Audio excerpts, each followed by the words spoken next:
नमस्कार, मैं अंजलि मिश्रा। स्वागत है आपका द न्यूज में। इस वक्त की बड़ी खबर सामने आ रही है। मनीष सिसोदिया को अब तिहाड़ जेल भेज दिया जाएगा। जी हां, बिल्कुल सही सुना आपने। कोर्ट से दिल्ली के उप मुख्यमंत्री मनीष सिसोदिया को बड़ा झटका लगा है। मनीष सिसोदिया को अब जो है न्यायिक हिरासत में 20 मार्च तक के लिए भेज दिया गया है। जी हां, बिल्कुल सही सुना आपने। 7 दिन से सीबीआई रिमांड पर थे और अब कोर्ट से उन्हें लग रहा था कि थोड़ी राहत मिलेगी, लेकिन कोर्ट ने उन्हें बड़ा झटका देते हुए 20 मार्च तक के लिए न्यायिक हिरासत में भेज दिया है। यानी अब मनीष सिसोदिया तिहाड़ जेल में अपना समय व्यतीत करेंगे, जहां पर ऑलरेडी अरविंद केजरीवाल के एक और मंत्री सत्येंद्र जैन जेल की हवा जो है खा रही है। तो साफ तौर पर अब मनीष सिसोदिया की जो होली है वो तिहाड़ जेल में ही मनने वाली है। ध्यान देने वाली बात एक और है कि सीबीआई ने रिमांड के लिए कोर्ट में अपील नहीं की है, क्योंकि उनका कहना है कि गवाहों पर असर पड़ सकता है, थोड़ा समय चाहिए। और जब थोड़ा समय मिल जाएगा 15 दिन बाद, क्योंकि आपको फिर हम बता रहे 20 दिन की जो है न्यायिक हिरासत में भेजा गया है, जहां सीबीआई कह रही है कि हम ठीक 15 दिन बाद सीबीआई रिमांड के लिए जो है हम अपील कर सकते हैं कि हमें रिमांड चाहिए। यानी आप यूं कहिए कि जिस तरीके से सत्येंद्र जैन पहले 7, फिर 12, फिर 18, फिर महीने भर और अभी तक जेल में है, कुछ इसी तरीके का सीक्वेंस जो है मनीष सिसोदिया के साथ भी देखने के लिए मिल रहा है। पहले 5 दिन की रिमांड, फिर वो टोटल हो गई 2 दिन और ऐड हो गया, फिर 7 दिन की रिमांड हो गई, अब 20 दिन की न्यायिक हिरासत, 15 दिन बाद फिर सीबीआई रिमांड मांगने की बात कही जा रही है। यानी यह कहना गलत नहीं होगा कि सत्येंद्र जैन की तरह मनीष सिसोदिया भी आने वाले काफी दिनों तक जेल में बंद हो सकते हैं। तो आखिर पूरा मामला जो है क्या है, किस मामले को लेकर ये सुनवाई हुई है, क्या कुछ इससे जुड़ी अपडेट सामने आ रही है, इससे हम आपको रूबरू कराते हैं। तो दिल्ली के डिप्टी सीएम मनीष सिसोदिया को राउज एवेन्यू कोर्ट ने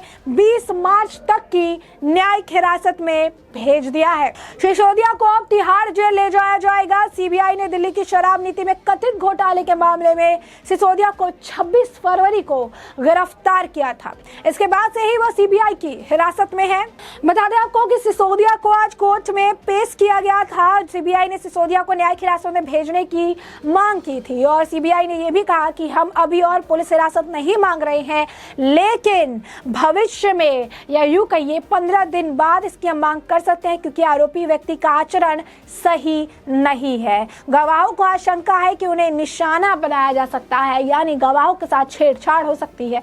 इसीलिए अभी तो नहीं, 15 दिन बाद या भविष्य में इसके रिमांड जो है हम मांग सकते हैं। सीबीआई ने कहा कि गवाहों को डरा रहे हैं और कार्रवाई की राजनीतिक रंग दे रहे हैं। सीबीआई ने कहा कि कोर्ट द्वारा वारंट जारी करने के बाद ही हमने छापेमारी की थी। इस मामले में जो भी कार्रवाई हुई है वो सब कोर्ट के संज्ञान में है। चिंता की बात बस ये है कि ऐसा क्यों दिखाया जा रहा है कि सीबीआई अवैध काम कर रही है।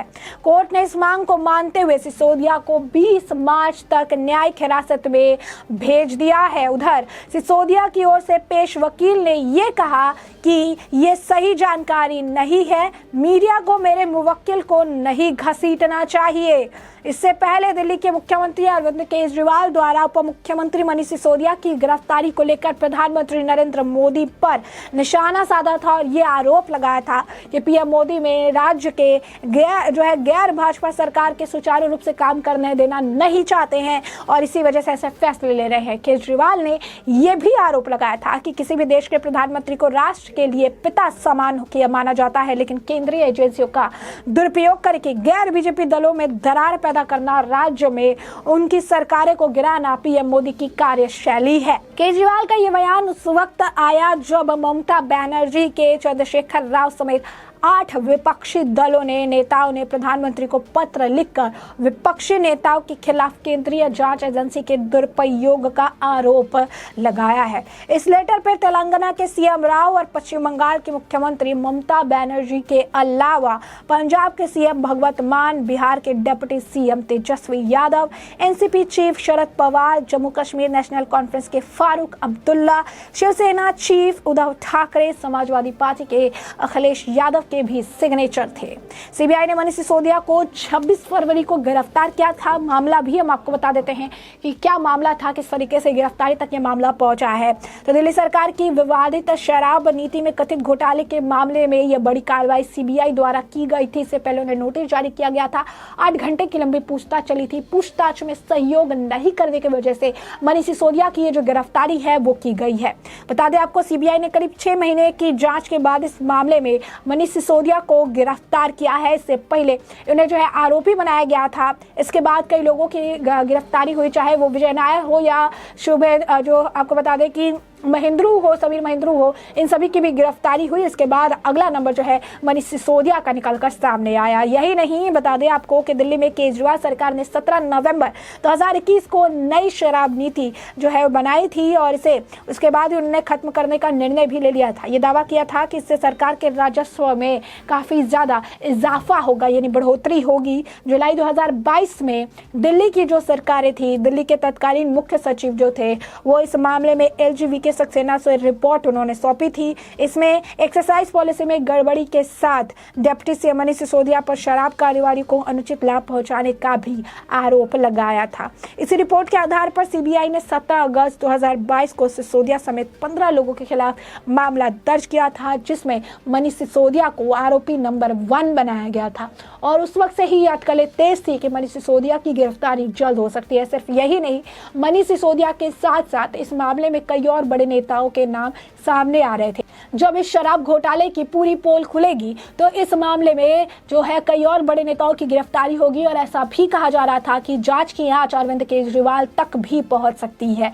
और इसी बीच अगर आप देखेंगे, सत्येंद्र जैन इतने दिनों से जेल में बंद थे, उनसे इस्तीफा नहीं मांगा जा रहा था, लेकिन जैसे ही मनीष सिसोदिया की गिरफ्तारी हुई वैसे ही सत्येंद्र जैन और मनीष सिसोदिया दोनों से इस्तीफा ले लिया गया। और अब आप देखिए, कोर्ट से राहत होने की बात कही जा रही थी। गिरफ्तारी के बाद मनीष सिसोदिया द्वारा सुप्रीम कोर्ट का दरवाजा भी खटखटाया गया इस उम्मीद में कि सुप्रीम कोर्ट से राहत मिलेगी, लेकिन सुप्रीम कोर्ट ने यह कहा कि जो प्रोसेस है, जो प्रोसीजर है, उस हिसाब से आप आइए, पहले निचली अदालत में जाइए, हाई कोर्ट में जाइए, वहां से जमानत लीजिए। जिसके बाद उन्होंने अपने आवेदन वापस लेते हुए निचली अदालत की तरफ रुख किया और निचली अदालत से भी मनीष सिसोदिया को झटका लगा, क्योंकि 10 मार्च तक के लिए जमानत नहीं हो सकती है। निचली अदालत ने कहा था कि 10 मार्च दोपहर 2 बजे इस मामले पर सुनवाई करेंगे। और उसी दिन रिमांड को लेकर भी खबर आई कि 2 दिन के लिए मनीष सिसोदिया की सीबीआई रिमांड बढ़ा दी गई है। और आज फिर जो है 2 दिन की बात हुई थी और आज वो दूसरा दिन खत्म हुआ है। तो आज फिर सीबीआई द्वारा जो है कोर्ट में ये कहा गया कि मनीष सिसोदिया